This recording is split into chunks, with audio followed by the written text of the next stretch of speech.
So good afternoon. It is an honor to be joined today by Soren Odegaard from the Alberta Association of Municipal Districts and Counties, by Mary Martin from the Alberta School Boards Association, and Jason Unger from the Environmental Law Centre to talk about the Municipal Government Act. The last major review of the MGA was completed more than 2 decades ago and does not reflect new economic realities, changes in technology, or evolving municipal roles and relationships. So after nearly 4 years of comprehensive review and consultation and a lot of help from our partners, including the 3 people here with me today, our government introduced Bill 21, the Modernized Municipal Government Act, this past spring. The intent was to put everything on the table and then spend the summer asking Albertans what they thought of it. And that is exactly what we did. My team and I traveled across the province from Peace River to Medicine Hat and 18 other communities in between to meet with the public, municipal leaders, business, and industry to get their thoughts and feedback on the proposed changes. More than 2,400 Albertans attended the sessions in communities both large and small. We also received over 2,300 survey responses and 122 written submissions from municipalities, business and industry, civil society groups, and members of the public. I want to thank everyone who took the time to provide their input. It's because of their thoughts and feedback that today I introduced amendments to make the policies proposed in Bill 21 even stronger and more effective. We know Albertans want real neighbourhoods to call home. Proposed changes to the MGA will help make this happen by giving municipalities tools to ensure new communities are built in a way that creates real neighbourhoods for families. Neighbourhoods that are kept safe by police and firefighters at nearby stations, and ones where hockey practice is held around the corner and not across the city. To do this, off-site levies would see an overhaul. These one-time fees paid by developers are currently only collected for roads, water, sewer, and storm sewer systems. But Alberta's growth has created a demand for community facilities and services outside of these 4 infrastructure pillars. We proposed to amend the MGA to allow municipalities to collect off-site levies for community recreation facilities, fire halls, police stations, and libraries.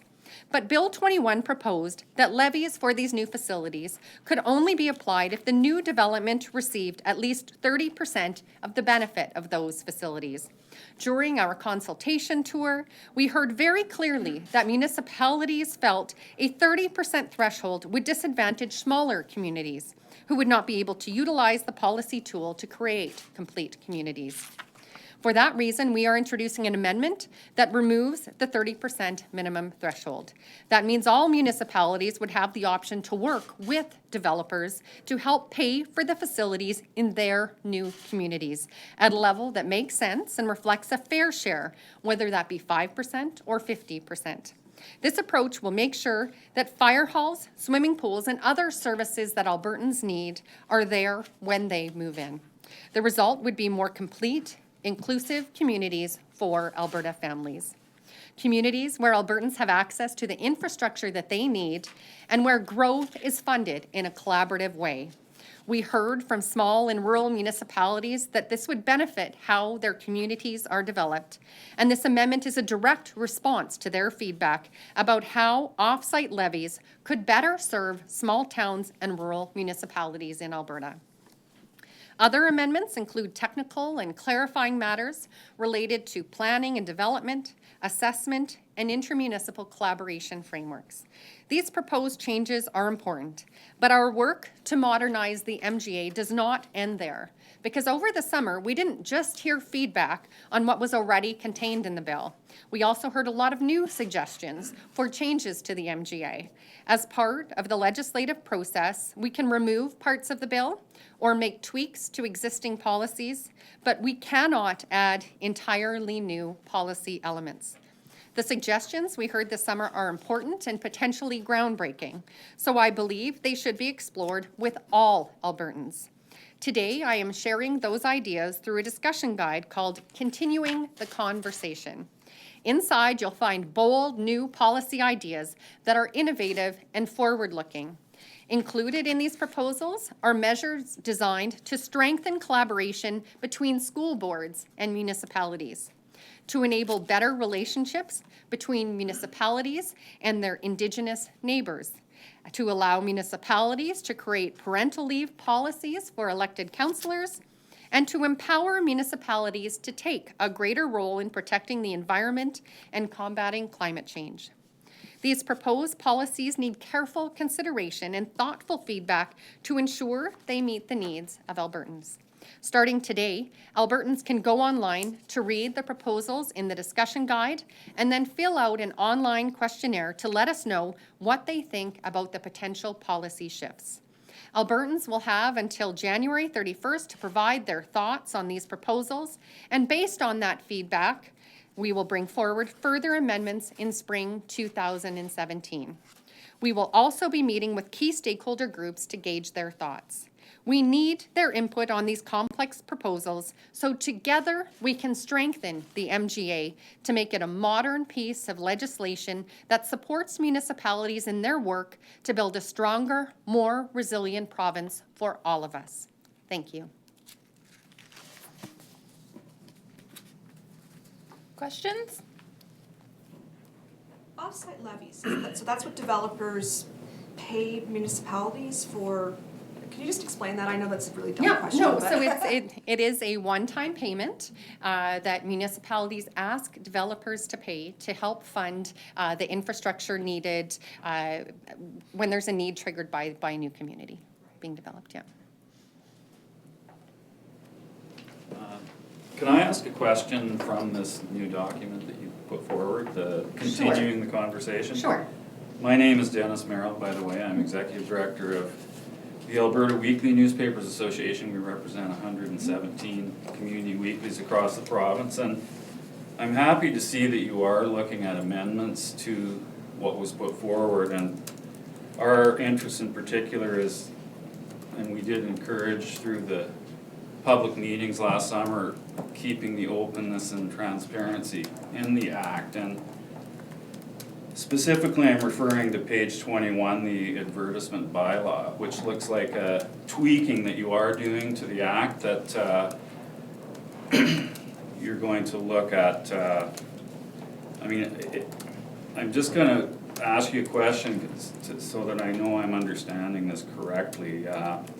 A municipality, like initially they were looking at being able to use websites to advertise public or statutory advertising or public notices, and it now looks like they would need to enact an advertising bylaw, which potentially could allow them to still say, we're going to advertise these notices only on our website, correct? Correct. Right. So I guess my question further to that would be, are there going to be regulations around that in terms of how they would meet these thresholds of reaching all of the, because our concern is that obviously citizens get this kind of information, and does that municipal website necessarily meet that threshold of really reaching out? And because people have to go find that information on a municipal website, whereas formerly you would be required to really deliver that notice door to door or through an advertisement in a newspaper so that people actually receive that information. So I guess my question is, how are you going to address that part of it? Right. Well, thanks for your question. Certainly, the feedback from you came through loud and clear during the consultation process, both on the need to ensure transparency, but also about the challenges of your industry and potential impact on the revenue base there.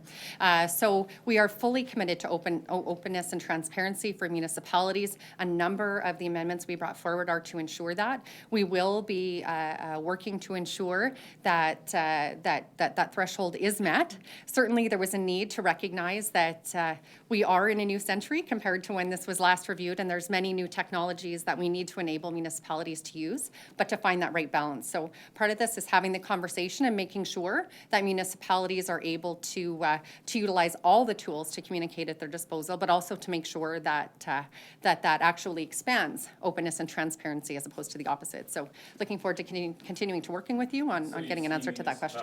Adding websites as another form of advertising, not just necessarily replacing existing forms of advertising, or? Well, certainly we'll have communications with the municipalities and yourselves in terms of what tools have the reach that would expand as opposed to contract, openness and transparency on that. So we'll continue to have conversations as to what method is best to ensure that that happens. Again, with the off-site levies, what problems are you trying to address with this? Like, first of all, why are you making this amendment, and what problems are you trying to address with this change? Well, thanks for that. Certainly, when a new development occurs, especially a large development in a rapidly growing municipality, the people who move into those communities have expectations that they have things such as emergency services available. They want the police station there. They want the fire station there when they move in. And so we're working with municipalities at their request to ensure they have the tools they need to work with their communities, to work with their developers, to ensure that they collaboratively make sure that those are there and that they ensure that the funding happens in a fair way going forward. And did you hear that from municipalities, that they large and small, like the small municipalities? I know we've heard this before in Edmonton, but also small ones? Certainly it has come through loud and clear from the large ones, but during the consultation over the summer, I heard from many small ones that they would like to utilize that tool as well. Certainly the percentage would be much smaller at that point in time, but if a new development triggers the need for new infrastructure, then they have to be able to work with their community to find the best way to make sure that happens in a timely fashion and a responsible fashion going forward. What do developers think about this? Did you talk to them over the summer? I certainly talked to them. They are less excited about it than the municipalities. But I want to be clear that what we are doing is not forcing anything. We are enabling municipalities to have a conversation with the developers in their communities in a very public fashion and to engage with their public to determine if they indeed want to create a bylaw to move forward with these kind of off-site levies. So it is not certainly something we are mandating to use, but again, giving one more tool in the toolbox to ensure that they can create those communities in a collaborative way. So I look forward to supporting them in having those conversations in their community so they can work together, on behalf of all of the people in their communities to meet those needs. That it enables the municipality to make those changes. Absolutely, in conversation again with the development communities. So sorry, Soren, you might be able to speak to that too more as somebody who represents rural communities. Yes, Maybe just come to the We're very mic if you happy don't with mind. Just come to the mic, sorry. thank you. We're very happy with the 30% threshold that got removed. It is a tool within the toolbox. Not everybody utilizes it, so what the minister has said is absolutely correct. I guess whenever you're talking about the growth and the growth patterns that have been happening recently in Alberta, I think it's very important that we have the tools in order to control the growth. But thank you. What was the 30%? The problem with the 30%? Well, because it was, in a nutshell, basically somebody could come up with and say 29%, and then they would just start they'd work around the rules. And it was something new that was brought in. So by eliminating that, then if somebody builds 10%, they throw 10% into the pot to help build a recreation facility. So that's basically the theory behind it. Thank you. And we'll just take a question from the phone and then we'll return to the floor. Operator, can I have the first question on the line, please? Your first question comes from Tanya Gobert from Rocky Mountain. Your line is open. Hi, this is Tanya from the Rocky Mountain Outlook. I'm wondering if there's anything contained in the discussion guide or future consultations that address concerns that the minister's heard from resort communities like Canmore, Banff, and Jasper. Hi, Tanya, and thanks for that question. There's not anything in the discussion guide. In part, it's a complex question that needs to be addressed by more than just municipal affairs. So we certainly are working together with a number of other departments that are relevant to the resort communities, such as culture and tourism and the Minister of Finance, to talk about the best way to meet any unique needs that those communities have. So that is an ongoing conversation that we are committed to continuing to work with those communities to see if there's anything we need to do to enhance their sustainability and viability in the future. Thank you. Operator, can we please have the next caller on the line? Your next question is from Christina Walder with Airdrie City News. Your line is open. Oh, hi. My question has to do with municipal governance. I see in the new act that municipalities will be required to offer orientation training to new councillors, but I'm wondering if there's anything in the new act to deal with code of conduct for councillors. Thanks, Christina, for the question. In Bill 20, that was passed in March 2015, there's a requirement for each council to develop a code of conduct. So I'm looking forward to that being proclaimed at the same time as many of the other pieces of the MGA to ensure that going forward that municipalities have that in place, and certainly the training is part of that to ensure that municipal leaders have the information they need in order to most effectively provide the support and governance to their municipalities. And we can. Is there anything in there about social media conduct? Well, again, the code of conduct would be developed individually by each municipality. So I would expect that municipalities will consider whether or not there's a need for their individual municipality to include that as part of their code of conduct. And I look forward to seeing those being produced by municipalities in the relatively near future. Okay, thank you. And we can now return to the floor. We have time for 2 more questions. So there's a section in there encouraging communities to negotiate in good faith. Can you just sort of explain that and say how do you enforce that? Well, certainly in many areas that talk about negotiations and contract agreements in legislation talk about negotiating in good faith and coming to the table with the intentions of coming to a good agreement. There's many healthy relationships across this province between municipalities where they've done that already without any incentive or disincentive to do so. We have heard, however, that there are areas of this province where relationships are damaged and have been challenged for a while. And so the intermunicipal collaboration frameworks are tremendously important to the well-being of those regions. And we need to ensure for the sake of those residents that those conversations happen in the best way, in good faith, to ensure that the best outcome comes forward for those municipalities. So just, again, recognition that many people already do so, but a reminder to all municipalities that that's the expectation. Any last questions? All right, thank you all so much for coming. Really appreciate it.